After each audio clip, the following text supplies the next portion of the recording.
सियाचिन में स्नोफॉल की वजह से देखिए ये हालात हो जाते हैं। फौजी जो होते हैं ना आधा धंस जाते हैं, सब इतना इतना धंस के वहां ड्यूटी करते हैं बर्फ के बीच में। और भारतीय सैनिक के पास उस वक्त कपड़े नहीं थे जो इस ठंड को रोक सके। अब भारत के सामने दो रास्ते थे, अभी मरो या 2 महीना बाद मरो, क्योंकि 2 महीने बाद उन लोग पूरा का पूरा कपड़ा सप्लाई कर देते पाकिस्तान को और तब भारत के पास क्या करना पड़ता।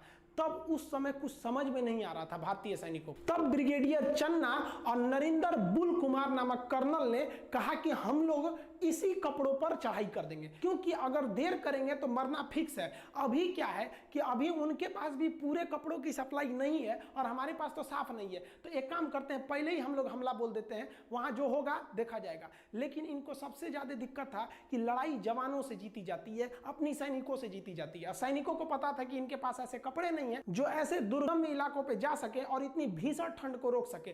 तब इन अधिकारियों ने अपनी सैनिकों से कहा कि भारत मां के लिए आज तुम्हें बलिदान करना पड़ेगा, क्योंकि हमारे पास कपड़े नहीं है लेकिन हमें युद्ध हर हाल में लड़ना पड़ेगा। क्या आप लड़ने के लिए तैयार हैं?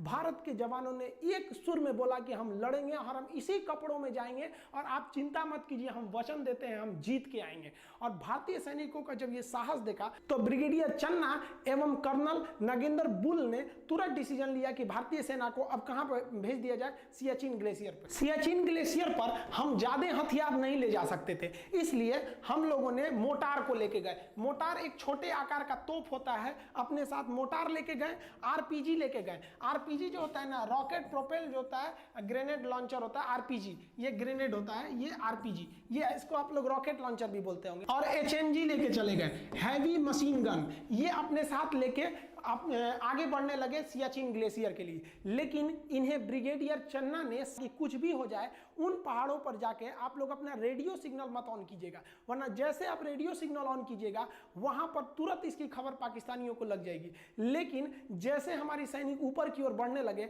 तो हमारी सेना का जो रेडियो ऑपरेटर था उसे पल्मोनरी ऑडिमा हो गया, उसके फेफड़े में पानी भर गया। अब उसे वापस ले जाना जरूरी था, तो उसे ऐसे दुर्गम में पहाड़ियों पे जब चढ़ने के बाद उतारना था तो सैनिक उसे उतारने लगे। लेकिन इसी बीच एक और सैनिक की ठंड के कारण इतना ज्यादा उसका फेफड़ा में पानी भर गया कि उसकी वहीं पर मौत हो गई ठंड की वजह से। हमारा एक जवान वहां शहीद हो गया ठंड से, इतनी बुरी स्थिति थी वहां पर। और वहां पर आंधी तूफान भीषण आ गया। उसके पार्थिव शरीर को भारतीय सेना 2 दिन तक अपने साथ रखी थी, लेकिन कर क्या सकती थी? हमारी सेना का उसूल है कि हम एक भी जवान पीछे नहीं छोड़ेंगे। अब उन लोगों ने मजबूरी में रेडियो कांटेक्ट किया कि हेलीकॉप्टर भेजा जाए, हम अपने सैनिक को इस तरह से ऐसे नहीं छोड़ सकते हैं यहाँ पर। अरे खूब से खूब होगी, पाकिस्तानियों को खबर न लगेगी, देखेंगे ससुरन में कितना दम है, लड़ाई होगी आमने सामने की। हेलीकॉप्टर भेजा जाए ताकि हम अपने इस सैनिक का पार्थिव शरीर उनके घर को पहुंचा सके। भारतीय सेना के चीता हेलीकॉप्टर, चेतक हेलीकॉप्टर ने वहां पर सामान रसद को पहुंचाया। वहां से जितने भी एविक्यूएशन थे उन्हें वापस लेके गया। लेकिन इनकी जो भनक लग गई वो पाकिस्तानियों को लग गई थी। और भारत के इन हेलीकॉप्टरों ने वहां पर साजो सामान तो पहुंचा दिए थे, लेकिन वो कपड़े नहीं थे उनके पास जिनसे वो लड़ सके। और पाकिस्तानियों के पास वेल इक्विपमेंट यूरोप से आ चुके थे। और भारतीय सेना ने सबसे भयानक जो भूल किया था वो रेडियो ऑन करके। अब भारतीय सेना की पूरी लोकेशन पाकिस्तानियों को पता चल चुकी। इन हेलीकॉप्टरों की मदद से भारतीय सेना उन ऊंचे ऊंचे पहाड़ियों पर एंटी एयरक्राफ्ट गन रख दी, ताकि अगर पाकिस्तानी एयरक्राफ्ट या हेलीकॉप्टर इस एरिया में आते हैं तो उन्हें मारकर गिराया जा सकता है। और साथ ही बैकअप के लिए पीछे में हम लोगों ने तोप को तैयार रखा था कि अगर युद्ध का लेवल बड़ा होता है तो हमें तैयारी में कोई कोताही नहीं करनी है। ये हैवी रेंज आर्टिलरी जो थी ये बैकअप सपोर्ट के लिए थी, जबकि सियाचिन ग्लेशियर पर इसे तैनात किया गया था एंटी एयरक्राफ्ट गन को। ये छोटे गन होते हैं, इसे उतनी दूर पर हेलीकॉप्टर से पुल करके ले जाया जा सकता है, लेकिन ये हैवी आर्टिलरी को नहीं ले जाया जा सकता था। हालांकि इन सब की जरूरत ही नहीं पड़ी, इतना दम कहां था उन सब में जो लड़ सके भारतीयों से। ठंड में जब भारतीय सेना टेंट डाली थी तो वहां पर इन लोग को आराम करना बहुत जरूरी था। टेंट के अंदर ठंड थोड़ा कम लगती है, तो भारतीय सेना ने एक सैनिक को टेंट के बाहर रखा, बाकी सैनिक टेंट के अंदर रहते थे। एक सैनिक का काम बाहर था, वो हमेशा ड्यूटी करते रहता था, उसकी शिफ्ट चेंज होती रहती थी।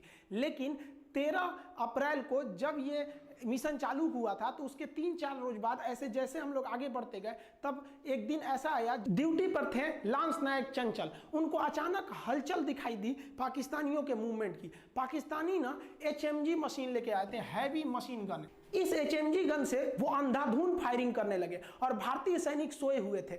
यहां अगर 5 मिनट की देरी होती तो वो लोग सो रहे भारतीय सैनिकों को मौत के घाट उतार देते। यहां सबसे बहादुरी का काम किया था लांस नायक चंचल ने। उसने अपनी राइफल से इस भयानक मशीन गन का मुकाबला करते हुए सीधे रणभूमि में कूद गया और गोली मारना चालू किया।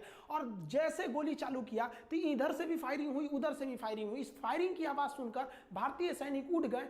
तब तक यहां से लांस नायक चंचल ने ये HMG चला रहे पाकिस्तानी के ठीक हेडशॉट किया था। जैसे गोली मारा, यहां से चंचल ने गोली मारा और वहां से पाकिस्तानी गोली आके सीधा हेडशॉट किया लांस नायक चंचल को। लांस नायक चंचल की उंगलियां उसके बाद भी बंदूक पर थी और वह मरने के बाद भी गोली चलाता रहा था। इस साहस को देख के पाकिस्तानियों का दिल दहल गया।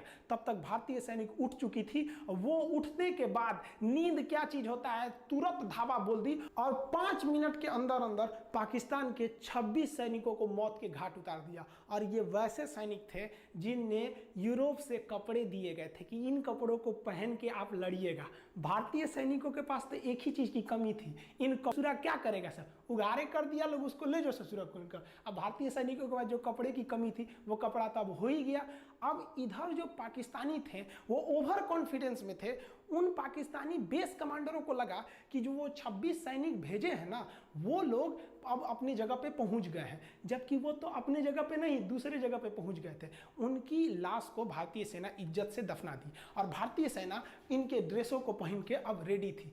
पाकिस्तानी फौजी जो थे बेवकूफ़ सब, उन लोगों ने जो रसद था, जो सामान थी या जो ड्रेस एक्स्ट्रा थे वो ले आके यहाँ गिरा दिया। उनको लगा कि ये जो पाकिस्तानी सैनिक ड्यूटी कर रहे हैं, वहाँ ड्यूटी कर रहे थे भारतीय सैनिक। आज भी वहाँ जो ड्यूटी करते हैं ना भारतीय सैनिक को, पाकिस्तान के पैसे से खरीदे हुए जो ड्रेस भेज दिए थे वही पहन के ड्यूटी करते हैं। सोचिए कितना बुरा लगता होगा पाकिस्तानियों को जब भारतीय सैनिक को जो वर्दी देखते होंगे सब, तो क्या सोचता होगा, ससुरा कहीं का हम खरीद के लाए थे, हमारा वर्दिया ले लिया ससुरा, तुमने औकात में रह के लड़ाई लड़ो ना, यही का मतलब हुआ, कुछ कर देंगे। इस पहली कामयाबी